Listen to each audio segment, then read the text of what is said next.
quick disclaimer. If you think that the footage in this episode looks like crap, it's because it is. I had gotten stuck up in Maine for an extra couple days due to a blizzard and with nothing to do, had nothing else on me, so I went ahead and filmed the entire review with my phone. Anyways, here's the review. A rental car review.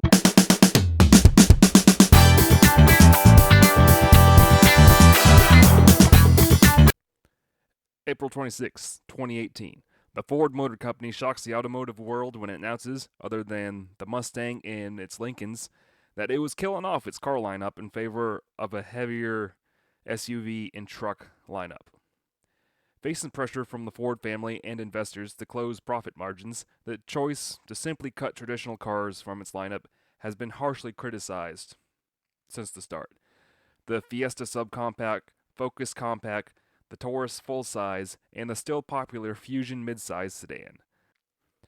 The Fusion was introduced in 2005 as a 2006 model, replacing Middle America's favorite jelly bean, the Taurus. The Fusion name was an effort by Ford to bring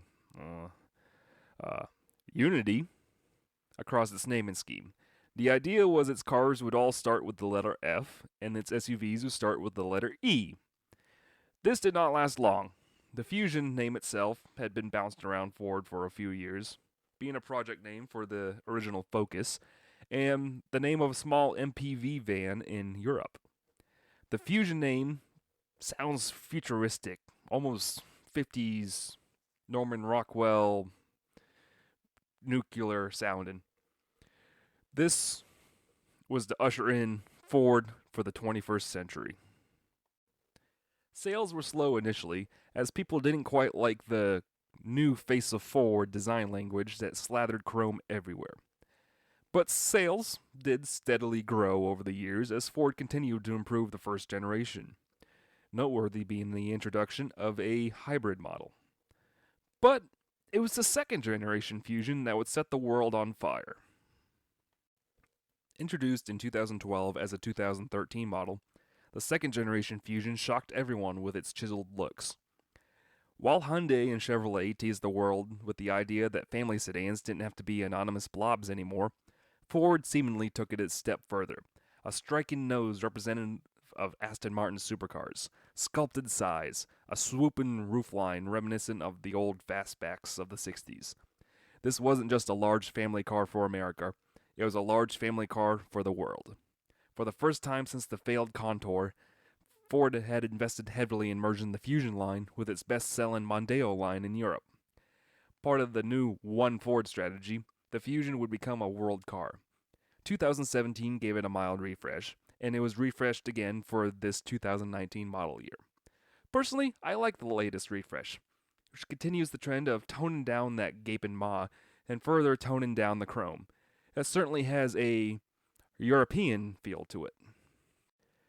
Power comes from a combination of Ford's 2-liter Duratec 20 4-cylinder, an Atkinson cycle engine, and their hybrid electric system. It is hooked up to Ford's HF35 CVT transmission, which does a perfectly fine job, and features 1.4 kilowatt per hour lithium ion batteries.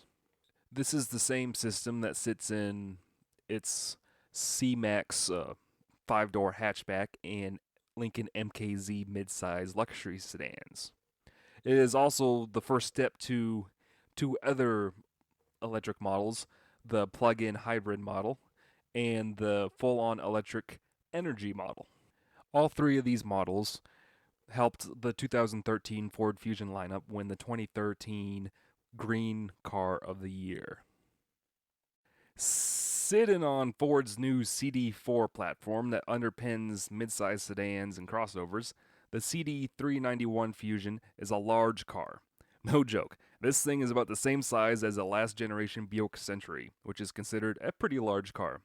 Its wheelbase is 3 inches longer than the Buick, 3 inches shorter overall in length due to its short overhangs, but it's just as wide and an inch and a half taller than the Buick.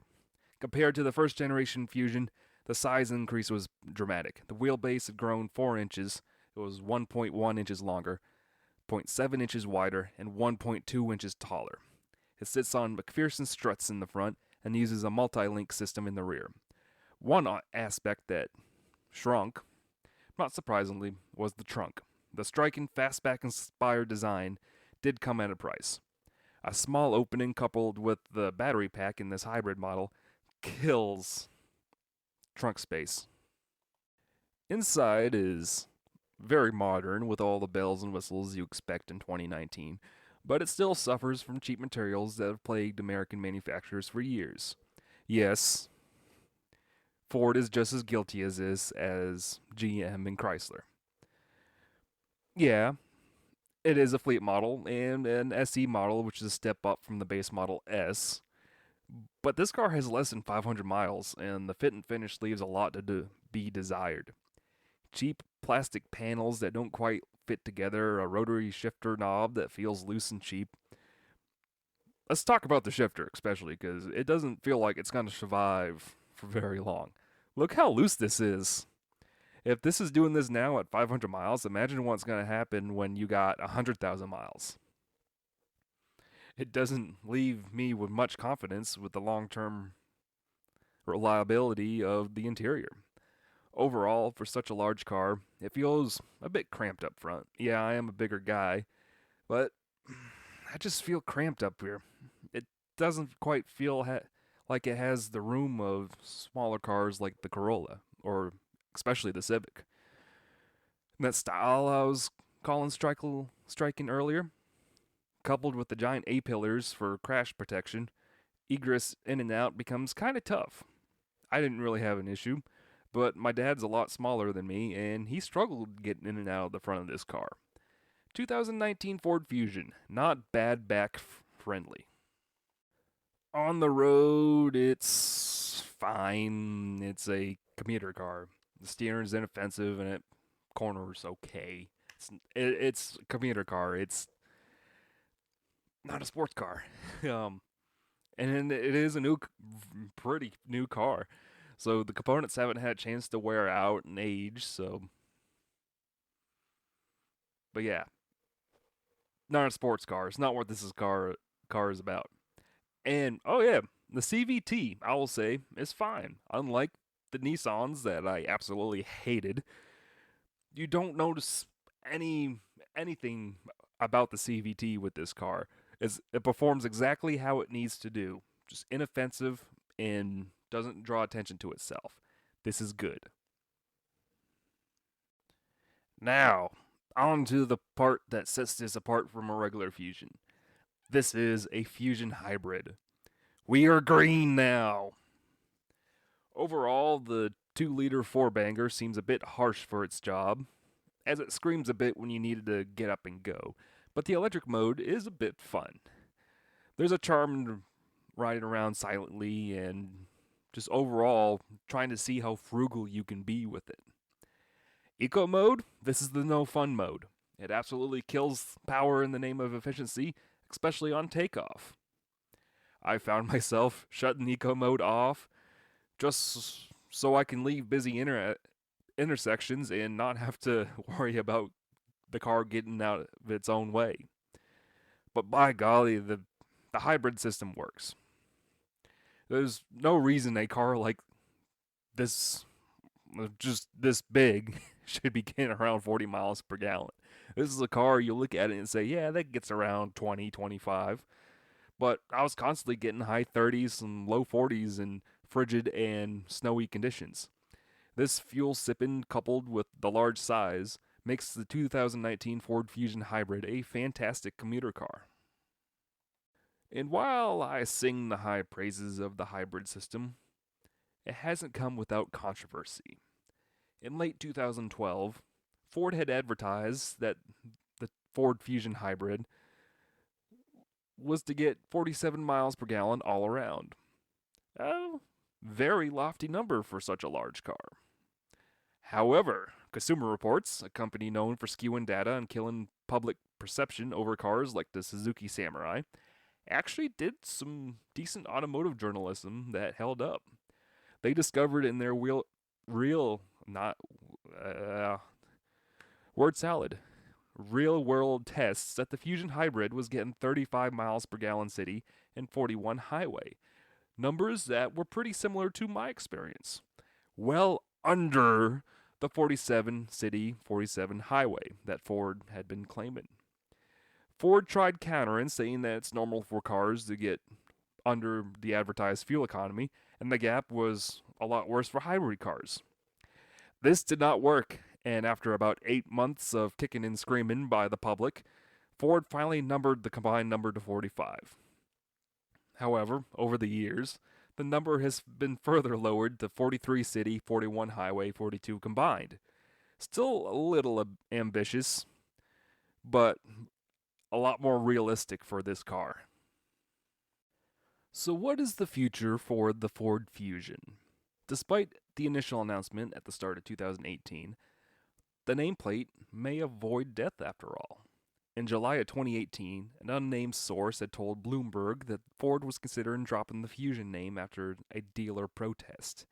Sales had been dipping since the second generation was initially debuted in 2013, but they're still somewhat strong for the midsize sedan market. They sold just 173,000 in 2018, the lowest since 2009, but the hybrid model has slowly been increasing in sales. They sold a model record of 54,474 hybrids alone in 2013. That's not including the regular gas models, the plug-in versions, or even the full-on electric energy model. This 54,474 was nearly double the record for the hybrid model alone. Despite stockholders complaining the sales were lower than the peak, the Fusion name still sells decently and holds value. As of early 2019, there are even rumors that there will be a third generation Fusion, and that it will become a liftback in a raised wagon model, a la Buick Regal or Subaru Outback. This has given hope that the car will evolve for the ever-changing American market. And here's hoping in the future, if and when we do get a third generation Fusion, that we get another hybrid model.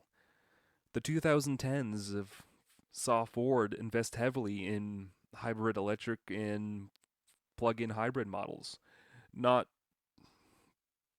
full-blown separate models like other manufacturers like Toyota and GM or even a brand like Tesla, but hybrid versions of their regular normal cars.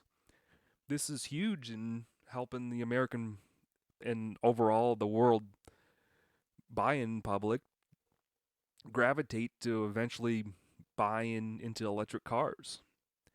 And with them announcing that they were killing off their American car lineup, it seemed like they were abandoning that green future, while other manufacturers are investing much more heavily in look better in the public eye. So there is hope that Ford doesn't go all Fiat Chrysler and just bludgeon us with SUVs to death. Thank you for watching another episode of Wookie Drives. Did not really intend on filming this one for an episode, but it kind of happened.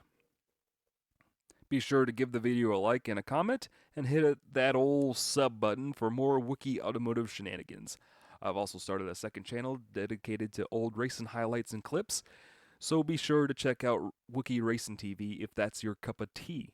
Check out the official Wookie Automotive Facebook page for updates, and if you have a car or truck in Iredell County, North Carolina that you'd like to have on the show, be sure to give that page a message, and I'll work, or at least try to work something out, and hopefully keep the show going. Anyways, thanks for sitting through another poorly shot episode of Wookie Drives, and have a good night.